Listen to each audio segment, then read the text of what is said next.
I just I enjoy seeing this young senator, and go ahead. We will do that. So okay, that's what we agreed on. Senator Recto, you have 10 minutes.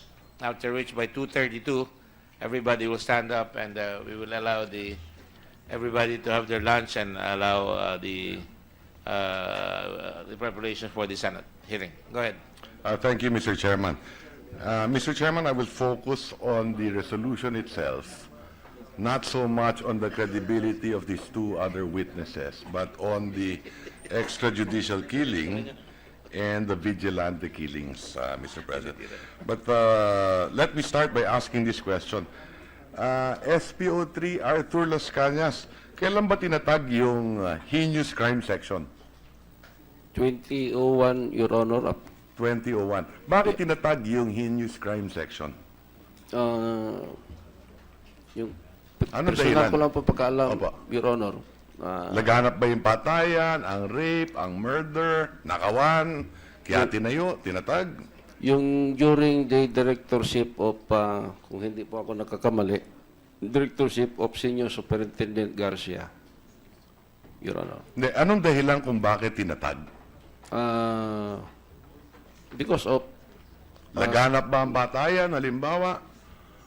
isa na yun, and then yung robberies, and then may mga kidnapping. So, laganap nga. Yes. Tama ba yun? Yes. Ha? Okay. So, 2001. At, so siguro, kaya heinous crime ang pangalan, lahat ng krimen na iniimbestigan ninyo ay tungkol sa heinous crime. Hindi naman po. Kung may complaint sa office, in-actionan din namin, pero gina-repair po namin sa mga police stations. Oo. Pero yung heinous crime section, palagay ko, sa pangalan pa lang, kaya tinatag, dahil mataas yung krimen. Yes. So, hindi yung ordinary na kung ano man, di ba? I suppose. Yes no? po. Ngayon, nabanggitin nyo kanina na lahat kayo, miyembro niyan ay pulis. Yes po. Pero sigurado ako bilang pulis, may mga asset kayo. Yes po. Ang asset niyo hindi nangangahulog ang pulis. Tama ho ba yun? Tama po. At sa pagkaalam ko, ang karamihan ng mga asset ay mga kriminal din. May, Di ba? meron ding iba na plain civilian lang po. Oo. Pero halos, O kung hindi pulis, sigurado civilian eh. Pero hindi kayo kukuha ng asset, chances are, ang asset niyo kriminal din. yes po. Di ba? Yes po. Okay. Ngayon, anong porsyento na, gusto ko lang maintindihan eh, anong porsyento ng mga krimen dun sa Davao ng mga panahong yon, yung mga heinous crime ay drug-related? Matatanda mo ba? Siguro po, because of my position in rank, hindi ko po sure Hindi na mo masyado masagot alam. yan. Yes po. General Bato, would you know? Ilan porsyento ng heinous crimes ay drug-related? I cannot guess, Your Honor. So you don't have the data. I don't have a data right now, Your Honor. Well, according Right to now. the former chief PNP, 60 to 70% or 65% drug-related. If I may, Your Honor, yung estimate namin, Your Honor, is 70%. So more or less, More or that less, number. 70% ang So nung mga drug-related. panahong yun sa Davao, ganun din. 70% drug-related ng mga heinous crimes. Most likely, Your Most Honor, dahil likely. nationwide data yun, Your Okay. Honor. Okay. Nung panahong yun, SPO3 Las Cañas, meron din ba kayong matrix? Halimbawa, ang Pangulo ngayon, binabanggit, drug matrix. Nung panahon yun ba, meron din kayong matrix? Yung authorized lang po, Your Honor, na may matrix, yung dati yung Narcotics Command, and then ngayon yung PDEA. Doon po, sa wala po. heinous crime section, meron ba kayo? Wala po. Parang order of battle. Yung order of battle po, doon yan po sa intelligence po. Na may intelligence yung heinous crime section. Hindi po, yung sa Davao City Police Office po, Your Okay. Honor. Maybe we can find out from General Bato. General Bato, nung nag-chief PNP ho kayo ng Davao, di ho ba? Tama. Yes, Meron Your din Honor. ba kayong drug matrix nun? Hindi, wala pong drug matrix, Your Honor. Meron kaming watch list May watch list kayo, ng mga drug personality, Your Honor. drug personality. Yes, Your Honor. So parang gano'n na rin yun. May watch list, may drug matrix, more or less, halos gano'n. May listahan eh. Yes, Your Honor. Di ba? Ng Yes, sir. pusher at user, more or less. Ha? Yes, Your Honor. What about listahan ng mga gun for hire? Meron din kami nung na-identify, Your Honor. Meron. Meron. Si Matubato ba nasa listahan ninyo? Sa Hindi. gun for hire? Hindi ko ma-remember, Your Hindi Honor. nyo ma-remember. Pero narinig ko na Na posible. tirador siya. Gun for- Tirador. Kasi parang Gun for natanda hire. ko yung nabanggit Narinig ninyo ko. eh, di ba? Pero hindi ko nakita officially doon sa Oo. list namin, Your Honor. Okay. Okay. Ano yung, ito para maintindihan ko yung nasa isip ng ating kapulisan, no? Maging sa SPO3 at maging kay General Bato. Ano yung karanasan ninyo sa ating mga korte?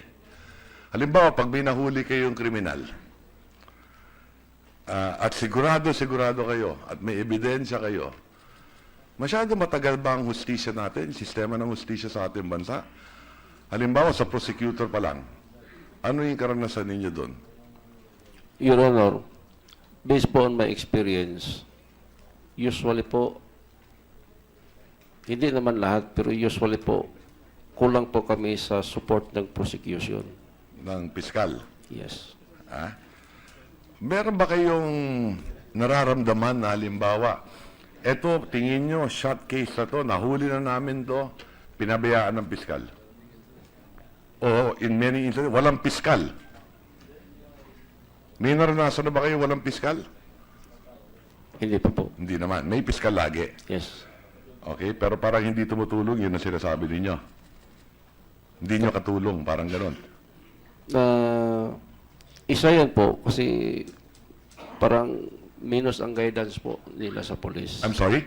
Minus po ang guidance nila sa police. Sa police, menos ang guidance. Kaya minsan, kung So, marirekomenda ba ninyo dapat baguhin natin yung mga batas na yung piskal, tulungan yung police to build up cases? Kasi sa Amerika, kung di ako nagkakamali, ganun eh.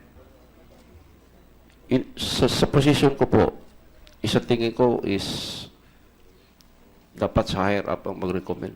Oo. General Bato, anong tingin ninyo doon sa nabanggit ko? Gayon, ang karanasan ninyo, General Bato, ilan bang porsyento ang mga korte natin o mga syudad, munisipyo na may piskal? Marami bang walang piskal? As of now, Your Honor, mukhang hindi masyado kulang ang fiscal, Your Honor. Hindi masyadong kulang. Eh, nung mga nakaraan, Noong una, Your Honor, may mga problema nung long time ago. meron ba tayong data dito sa committee kung ilang porsyento ang mga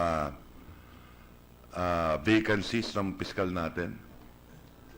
Magtanong po ako sa DOJ, Your Honor. Wala, po Wala akong data tayong niyan. kinatawan ng DOJ dito eh, no? Wala, Your Honor. Marami ang kulang, di ba? Ang pagkaalam ko, malaki ang pagkukulang natin sa dami ng piskal. Ngayon, doon naman sa korte, ang alam ko rin, 20% na lahat ng korte natin, 20% na lahat ng korte, walang judge. Nade-delay yung mga kaso pag walang piskal at walang judge, di ba? Okay.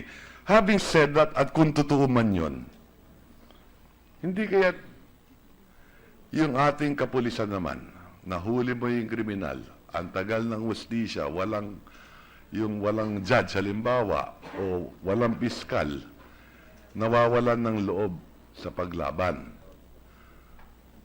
laban sa krimen. At posible bang dahil dyan, may mga extrajudicial killing? Halimbawa, SPO, let me ask a direct point to SPO3 Las Cañas and to, hindi ko sinasabing ikaw gusto ko lang maintindihan yung kaisipan ng ating kapulisan. Ganon din kay General Bato. Kung sa tingin yung mabagal ang hustisya o walang hustisya, meron ba mga tipo ng kriminal na dapat hindi na ipaubaya sa korte at patayin na lang? Sa akin po, Hindi Your ko Honor. tinatanong kung meron kang ginawang pinatay. Opo. Ang tinatanong ko lang, dahil sa katagalan at kawalan ng hustisya, Napag-uusapan ba ninyo to sa mga kapulisan, sa mga kaibigan, sa pagka wala kayong trabaho, nagiinuman lang kayo, halimbawa, o nagtotong eats kayo, halimbawa, na sa sobrang tagal ng hustisya, itong mga kriminal na to, na nasa battle order o kung ano man, ay dapat ito mga to, pinapatay na lang to eh. Wala Meron naman mga po. ganun bang, ni minsan, wala kayo na pag-usapan na gano'n? Well, sometimes, during drinking session, may mga O yung mga ganun lang. hindi mo yan maiwasan. Yung Tama. mga, yung mga, halimbawa, yung mga, parang na-discourage ka sa serbisyo, is kulang ng support. Madalas ba yan na di-discourage kayo sa serbisyo? And especially kung ang kalaban mo sa kabila, yung kaso magaling ang abogado, talaga wala kang laban. Oo. Oo. So, So, meron yan, hindi man yan, Your Honor, na na sikreto yan, open yan sa among sa kapulisan. sa law enforcement, sa So, kapulisan. naiisip yan, di ba?